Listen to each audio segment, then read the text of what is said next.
بسم اللہ الرحمن الرحیم۔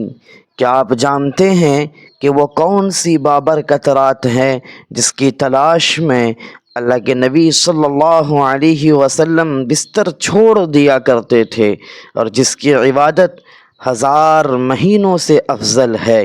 پیارے ناظرین، خدا کی توفیق سے شب قدر کی فضیلت اور اس کے احکامات کو سمجھنا ہر مسلمان کے لیے سعادت کا باعث ہے۔ اس لیے آئیے اس مبارک رات کی برکات کو حاصل کرنے کے طریقوں پر غور کرتے ہیں۔ پیارے ناظرین، شب قدر کی تعیین اٹھا لی گئی ہے کہ وہ متعین طور پر معلوم نہیں ہے کہ کب ہو، البتہ رمضان المبارک اور پھر خاص کر آخری عشرہ اور پھر اس میں بھی طاق راتوں میں اس کے ملنے کا زیادہ امکان ہے۔ ام المؤمنین حضرت عائشہ صدیقہ رضی اللہ تعالی عنہا سے روایت ہے، تحروا لیلۃ القدر فی الوتر من العشر الاواخر من رمضان، مشکوٰۃ المصابیح۔ حضور صلی اللہ علیہ وسلم نے ارشاد فرمایا، لیلۃ القدر کو رمضان کے آخری عشرے کی طاق راتوں میں تلاش کرو۔ محترم ناظرین، طاق راتوں سے مراد 21، 23، 25، 27، 29 کی راتیں ہیں۔ اس لیے مسلمانوں کو چاہیے کہ وہ رمضان المبارک کے پورے مہینے میں راتوں کو عبادت کی کوشش کرے۔ اگر پوری رات مشکل ہو تو کچھ وقت، ورنہ عشاء کی نماز جماعت سے پڑھ کر تراویح پڑھے اور اس کے بعد 2-4 رکعت پڑھ کر سو جائے، یا سحری میں بیدار ہو کر 2-4 رکعت تہجد پڑھ لے اور صبح فجر کی نماز جماعت سے پڑھ لے تو اسے انشاءاللہ تعالی شب قدر مل جائے گی۔ پیارے ناظرین، باقی شب قدر کے اعمال تو اس بارے میں حضرت عائشہ صدیقہ رضی اللہ تعالی عنہا حضور صلی اللہ علیہ وسلم سے پوچھا کہ یا رسول اللہ، اگر مجھے شب قدر کا پتہ چل جائے تو کیا دعا مانگوں؟ حضور صلی اللہ علیہ وسلم نے فرمایا، کہو اللہم انک عفو تحب العفو فاعف عنی۔ اے اللہ، تو بے شک معاف کرنے والا ہے اور پسند کرتا ہے معاف کرنے کو، پس معاف فرما دے مجھے بھی۔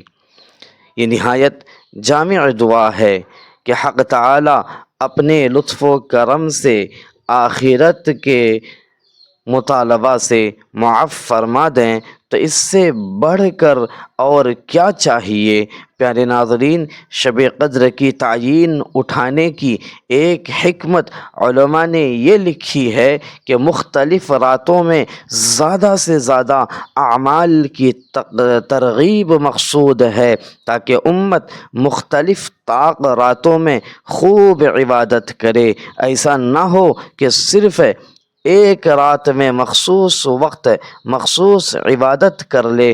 نبی کریم صلی اللہ علیہ وسلم کا معمول حضرت عائشہ صدیقہ رضی اللہ تعالی عنہا نے بیان فرمایا ہے کہ آخری عشرہ داخل ہوتا تو آپ صلی اللہ علیہ وسلم خود بھی اس کی راتیں جاگتے تھے اور اپنے گھر والوں کو بھی جگاتے تھے اور کمر بند کس لیا کرتے تھے۔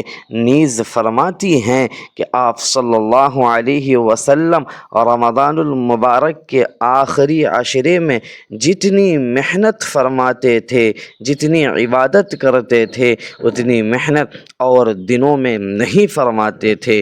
لہذا ہر امتی کو چاہیے کہ وہ تمام طاق راتوں میں فرض کی ادائیگی کے ساتھ نفل نماز، تلاوت، درود شریف، دعاؤں اور دیگر اذکار کا خوب اہتمام کرے۔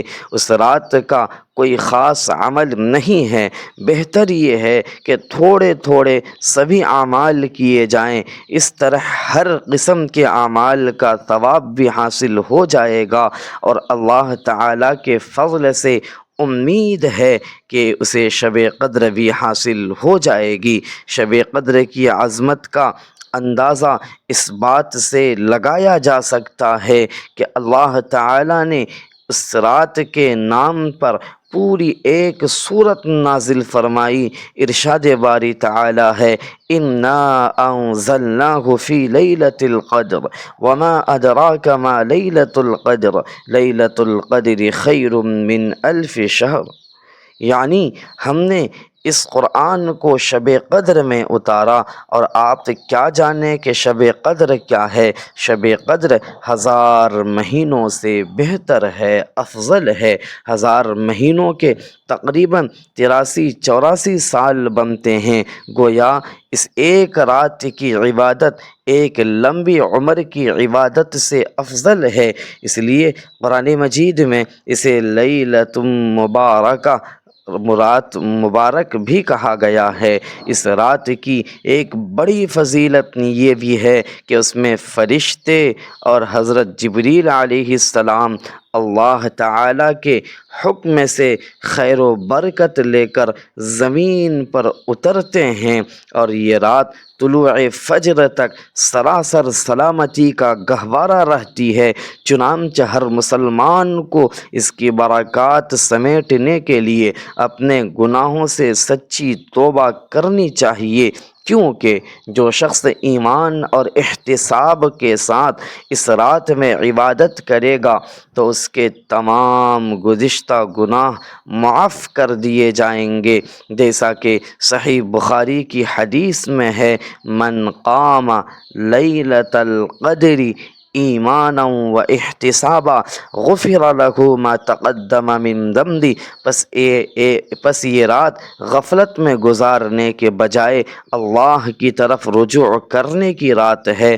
تہجد کی نماز کو اس رات کا خاص حصہ بنانا چاہیے، کیونکہ نبی کریم صلی اللہ علیہ وسلم کا فرمان ہے اللہ تعالی ہر رات آسمان دنیا پر نزول فرماتا ہے، شب قدر میں یہ نزول اور بھی خاص ہوتا ہے، لہذا زیادہ سے زیادہ توبہ و استغفار کریں، اللہ کے سامنے گڑ گڑائیں، اپنے لیے، اپنی اولاد کے لیے اور پوری امت مسلمہ کے لیے دعائیں مانگیں، خصوصاً وہ دعائیں جو دنیا اور آخرت کی بھلائی کا مجموعہ ہو۔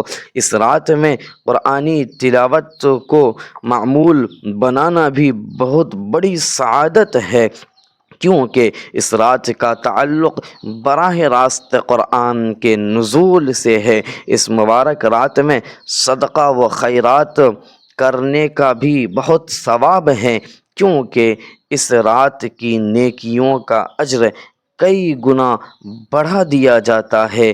پیارے ناظرین، مزید برآں اس رات میں والدین کے ساتھ حسن سلوک، رشتہ داروں سے صلہ رحمی اور مسلمانوں کی خدمت کے جذبے کے ساتھ وقت گزارنا بھی اللہ تعالیٰ کی رضا کا باعث بنتا ہے۔ اخیر میں یہی گزارش ہے کہ شب قدر کو صرف ایک رات میں تلاش کرنے کے بجائے پورے آخری عشرے کو اپنی بیداری اور عبادت سے آباد کریں تاکہ اس عظیم نعمت سے محرومی نہ ہو۔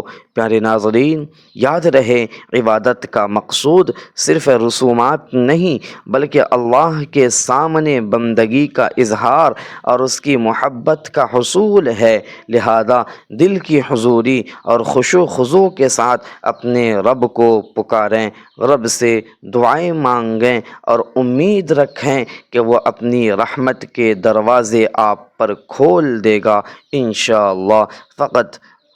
فقط واللہ عالم، اللہ تعالی ہم سب کو شب قدر کی حقیقی معرفت اور اس کی برکتیں سمیٹنے کی توفیق عطا فرمائے، اور ہمارے صغیرہ و کبیرہ گناہوں کو معاف فرما کر ہم سب سے راضی ہو جائے، آمین یا رب العالمین۔ مزید ایسی مستند اور ایمان افروز معلومات کے لیے ہمارے چینل کو ضرور سبسکرائب کریں تاکہ دینی رہنمائی کا یہ سلسلہ جاری رہے۔